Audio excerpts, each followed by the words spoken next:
ඉතින් අද අපි කතා කරන්න හදන්නේ මේ ඔබගේ දියුණුවට බලපාන මූලික දේවල් මොනවද කියලා. ඇත්ත වශයෙන්ම කිව්වොත් ඔබ ඔබගේ දවස ගත කරන්නේ කොහොමද? අන්න අංක 1 ඒක තමයි වෙන්න ඕනේ. ඔබ අද බලන්න ඔබ ඩයරියක් පාවිච්චි කරන්න. මොනවද පාවිච්චි කරන්න ඕනේ? ඔබ උදේ 6 ඉඳන් ඔබ රාත්‍රියේ නිින්දට යනතෙක් කරපු දේවල් ලිස්ට් එකක් ලියන්න. ඒක ලියලා බලන්න අනිවාර්යයෙන්ම ඔයා කොච්චර කාලයක් ඔයා ගත කරා කියලා. උදාහරණයක් වශයෙන් ෆෝන් එකේ සෝෂල් මීඩියාස් වල Facebook වල Twitter වල TikTok වල ඔයා කොච්චර කාලයක් ගත කරාද කියලා ඔයා නෝට් එකක් දාගන්න. ඔයාම බලන්න. තවත් කීප දෙනෙකුත් එක්ක යාළුවොත් එක්ක තැන් වල කතා කර නැත්තම් වදුවිද පානය කරමින් කාලය ගත කරා කියලා බලන්න. මතකද බලන්න දැන් ඔබගේ වයස කීයක් වෙනවද කියලා අනිවාර්යයෙන්ම. 40ක් නම් දැන්ම පටන් ගන්න වෙනවා ඔයාගේ ජීවිතේ සරණ පටන් ගන්න. හේතුව මොකද? ඔයා එන්නම වයසින් පල්ලෙහාට යන්නේ ඉන්න වයසින් කවුද? දෙන්නේ මොකද? ඔයාට ජීවිතේ කරන්න තියෙන ප්‍රධාන දේවල් ගොඩක් අඩු වෙනවා. මතක තබා ගන්න 50 60 70 වෙනකොට ජීවිතේ ගොඩක් තරුණයෙක්ගේ රණශූරීත්වය ඔයාට කරන්න බැරි වෙනවා. ඉතින් ඒ නිසා මතක තබා ගන්න විතරම ඩයරියක් යූස් කරන්න. නැත්නම් ඩයරිය පාවිච්චි කරන්න. ඔයා කරපු දේවල් ලියන්න පටන් ගන්න. අන්න එතෙන්දී ඔයාට ලකුණු වේවි මම කාලේ ගත කරේ වැඩිපුර මොනවටද කියලා. හිතන්න ඔබ අලුත් ව්‍යාපාරයක් කරන් ඉන්නවා නම්, ඔබගේ රැකියාවෙන් ඔබ ඉස්සරහට යන්න ඉන්නවා නම්, නැත්නම් ඔබ ට්‍රැවල් කරන් ඉන්නවා නම්, ඔයා රටකට යන්න ඉන්නවා නම්, මේ දේවල් වෙන්නේ නැත්තේ හේතු ප්‍රධාන හේතුව මොකද? ඔබගේ කාලය වෙන දේවල් වලට යූස් කරනවා. නැත්නම් ඔබේ කාලය වෙන දේවල් ඉන්වෙස්ට් කරනවා. නිකමන හිතන්නකො උදාහරණයක් ගත්තී වෛද්‍යවරයෙක් හිතන්නකො. ඔයාට ලෙඩක් හැදුනොත් ඔයා චැනල් කරන 3500 මම හිතන විදිහට රුපියල් 4000ක් වෙන්න පුළුවන් ස්පෙෂලිස්ට් කෙනෙක්ට. බලන්න එතුමාගේ කාලය ලෙඩ්ඩු අනිවාර්යයෙන්ම පොලිමේ ඉන්න 40 50ක් විතර.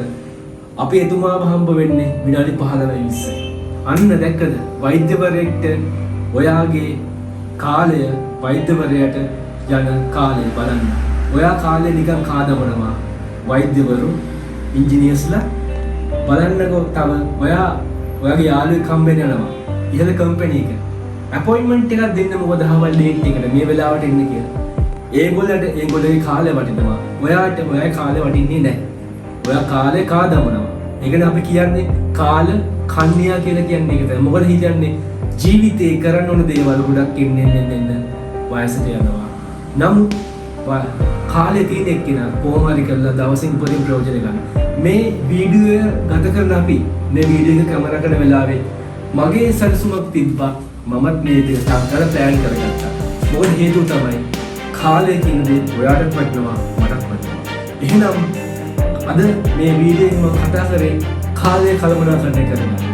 ඩයරි එකක් ලියන්න. ඔයාගේ ටැලන්ට්ස් ටික වම් පැත්තට ලියන්න. දකුණු පැත්තේ ඔයාගේ ෆෝල්ට් ටික ලියන්න. වැරදි ටික ලියන්න. උදාහරණයක් ගත්තොත් ඔයා උදේ නැගිටින්න 8ට විතර. අන්න එතන ඔයාගේ ෆෝල්ට් එක. ඔයා ව්‍යාපාරයක් කරන්න හදනවා. ව්‍යාපාරේ නම ලියන්න. ඒ වගේ දවසට ඔයා කොලයක් අරගෙන ඔයාගේ ටැලන්ට්ස් ටික වෙන පැත්තක, බෑඩ් හැබිට්ස් ටික වෙන පැත්තක ලියන්න. ඔයා Facebook එකේ පැය දෙකක් විතර දවස ගත කරනවා නම් YouTube එකේ වෙන විකාර වැඩ මේ වගේ හොඳ channel එකකට subscribe කරලා බලන්න නැත්නම් හොඳ channel එකක් බලන්න. අන්න ඒවා හොඳ දේවල්. ඉතින් good පැත්තට ඒවා ලියන්න. ඒ වගේ ඔයාගේ දවස ඔයා plan කරගන්න බලන්න. අවම වශයෙන් උදේ නැගිටින්න බලන්න. මොකද හේතුව තමයි නිශ්ශබ්දතාවය සහ උදේ තියෙන ඔක්සිජන් ප්‍රමාණය අපේ ශරීරයට ගත වූ විට අපිට නව ප්‍රබෝධයක් දැනෙනවා. දවස අන්න එතකොට අපි හිතනවා දවස ප්‍රබෝධය. ඒ ප්‍රබෝධය මේ ලෝකේ ඉන්න ධනවතුන් ගොඩක් පිළිදෙනවා. සමහරුන් පාන්දර 3ට නැගෙනවා. ඔබට මම කියලා දෙන්නේ බ්‍රහ්ම මුහූර්තය. ජ්‍යොතිෂයේදී මම උගන්වලා තියෙන මොකක්ද දෙයක් බ්‍රහ්ම මුහූර්තය. ඕනම දෙයක්. අපේ ගෞතම බුදුරජාණන් වහන්සේ පාන්දර 3ට නැගිටලා භාවනානුයෝගීව දිවසින් මුළු ලෝකයේ දෙස බලනවා. බලලා ඔවුන්ට උපකාර කරන්න ඉන්න කවුරු හරි ඉන්නවනම් අන්න ඔබ දන්නවා ඇති. ඒ අයට උපකාර කරන්න. අද මම කාටද උපකාර කරන්න ඕනේ කියලා ඥාණයෙන් බලනවා. ඒක ඉතාමත්ම සාර්ථකයි. මේ channel එක බලලා ඉගෙන ගන්න නංගිලා මල්ලිලා ඉන්නවනම් විශේෂයෙන්ම පාන්දරෙන් අවදි වෙන්න. හරි අමාරුයි. ඔබ කරන්න ඕනේ මේ පාන්දරෙන් නැගිටින එකට එක මේ ක්‍රමවේදය. ඔබ උදේ 8 නැගිටින හෙට ඉඳන් 7:50ට නැගිටින්න. 7:45ට. එහෙම ටික අඩු කරගෙන නැගිටින්න. කාලයක් යනකොට ඔබ පාන්දර 5ට නැගිටින්න. වේලාසනින් වැඩ කරන තරමට වේලාසනින් ප්‍රතිඵල ලබන්න පුළුවන්. ඒක කියමුණා කියන්නේ. ඒක මේ විශ්වයේම කියමු. ඔබ වේලාසනින් අවදි වෙනවා නම් ඔබට කවුරුවත් බාධා කරන්නේ නැහැ. විශේෂයෙන් කිව්වොත් මේ වෙලාවේ ඔබ භාවනා කරන අධිෂ්ඨාන කරන්න දැනටත් අපි මේ රෙකෝඩින් කරන අස්සේ වාහන ගමන් කරනවා. නමුත් බාධාවක් නොවුනත් අපිට අපේ ජීවිතයේ සැහැල්ලුව අපි තියාගන්නේ භාවනාව තුළ. මම භාවනාව පිළිබඳ විශේෂ වැඩසටහනකුත් කරන්න ඉස්සරහට ඉන්නවා.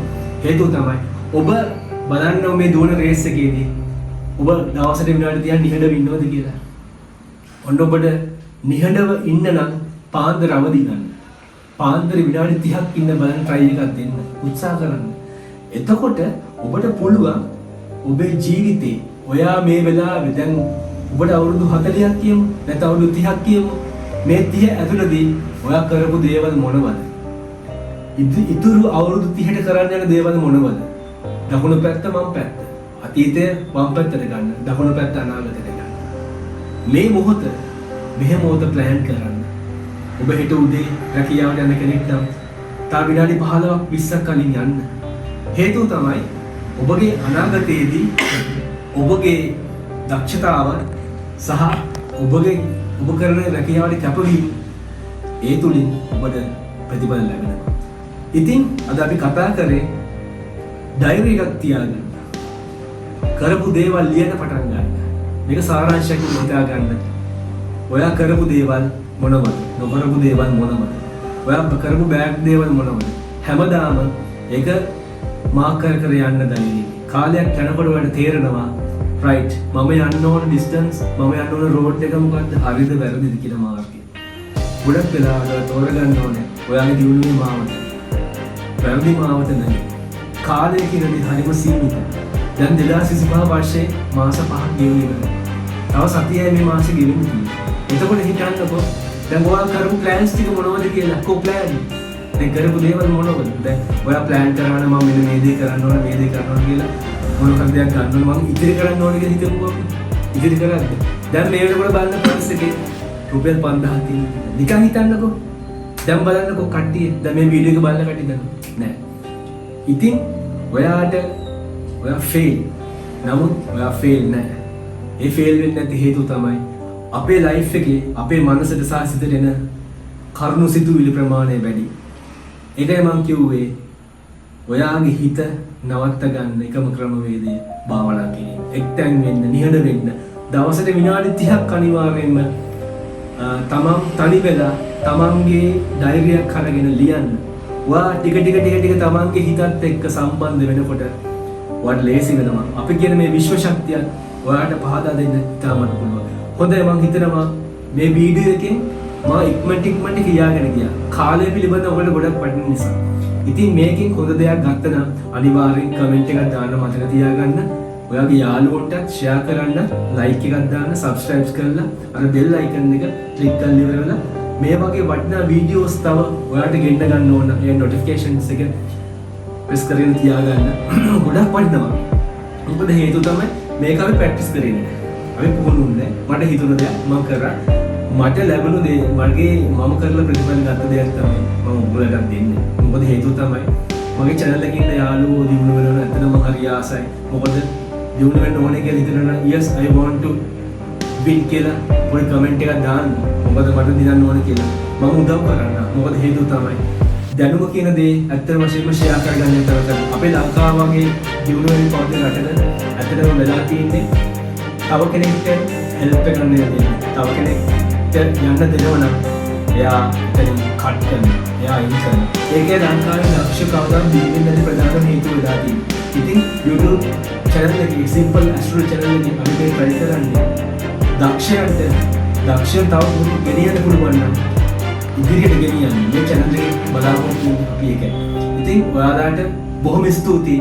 මොකද ගොඩක් පිරිසක් මගේ නිතරම ඇහුවා අලුත් වීඩියෝ එකක් යමු සතියම දාන්න කියලා. මේ සතිය දෙන වීඩියෝ එකත් එක තමයි. තව පොඩි බෝනස් එකක් මම දෙන්න හදන්නේ අන්තිමට. ඔයා බලන්න ඕස්ට්‍රියාවේ නික් වොයිචිච් කියන පුද්ගලයා. ඉතින් මේ පුද්ගලයා අත් දෙකක් නැහැ කකුල් දෙකක් නැහැ. මොහුගේ ජීවනය සාර්ථකුනේ ඒ වීඩියෝ එකේ තියෙනවා. ඔහු කියනවා 100 වාරයක් ඔහු try කරා හිට ගන්න. ඔහුගේ චූටි කකුල් වල 100 වාරයක් හිට ගන්න. මේ වීඩියෝ එක ඔයාලට බලන්න ඇති. ඒක සම්පූර්ණම link එකත් මම පල්ලෙහෙන් දාන්නම්. ඒ වගේ කෙනෙක් වෙන්න නික් වොයිචිච් වගේ කෙනෙක් වෙන්න මොකද හේතුව තමයි අපි ජීවත් වෙන ටික කාලෙදී මතක තබා ගන්න. දුප්පතෙක් වෙලා මිය යන්න එපා. ඔබ ආවේ දුප්පතෙක් වෙලා වුණාට මිය යද්දී නිකමෙක් වෙලා යන්න එපා. ඒක තමයි මගේ අද මේ ශීර්ෂයම අන්තිමට කියන්න හැදුවේ. වෙන මොකුත් කියන්නේ ඔබ මේ ලෝකෙට යම් දෙයක් කරන්න. ඔබ මේ ලෝකෙට ආවේ සේවය කරන්න. ඔබ මේ සේවය කරලා ඔබ කරගත්ත දේ කරගත්ත පිනක් තියෙනවා නම් ඒ දේ කරගෙන මේ ලෝකෙන් ඊළඟ ලෝකයට යනවා. ඒකට තියෙන අපි කියන්නේ පින් රැස් කරගන්න කියලා මේ පින් රැස් කරගෙන ඔබ එතෙන්ට යන්න. මොකද කාලය කියන දේ ඔයගොල්ලන්ට සෑහෙන වටිනවා මටත් වටිනවා. ගොඩක් කරන්නේ සෝෂල් මීඩියා වල වැඩ කරන දේ බලන කාලය. ඉතින් අනිවාර්යෙන් දීලා මේකේ ශක්තිය මේ විශ්ව ශක්තිය ඔයා අද නවතින එක ස්ථාන නවතින ඔයා